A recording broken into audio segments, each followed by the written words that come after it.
Hello guys! Ang gagawin ko po ngayon ay melon milkshake at ang mga ingredients ay lalagay ko sa description box. Sa blender na may kalahating melon ay maglagay ng condensed milk. Pwede rin po kayong gumamit ng sugar or honey. Maglagay na rin ng 5 to 7 ice cubes at ibuhos ang evaporated milk.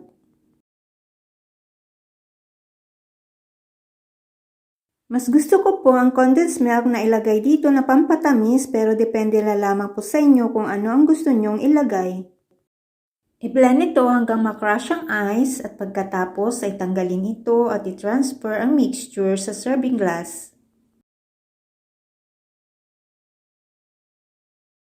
Ilagay ang melon juice at pwede din po kayong maglagay ng pistachio o cashew nuts, optional lamang po ito.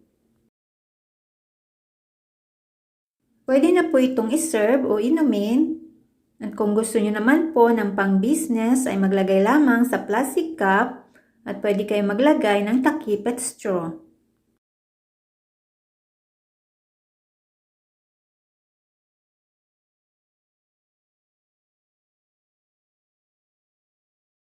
The Lord is righteous in all He does, merciful in all His acts. Psalms 145:17. Thanks for watching.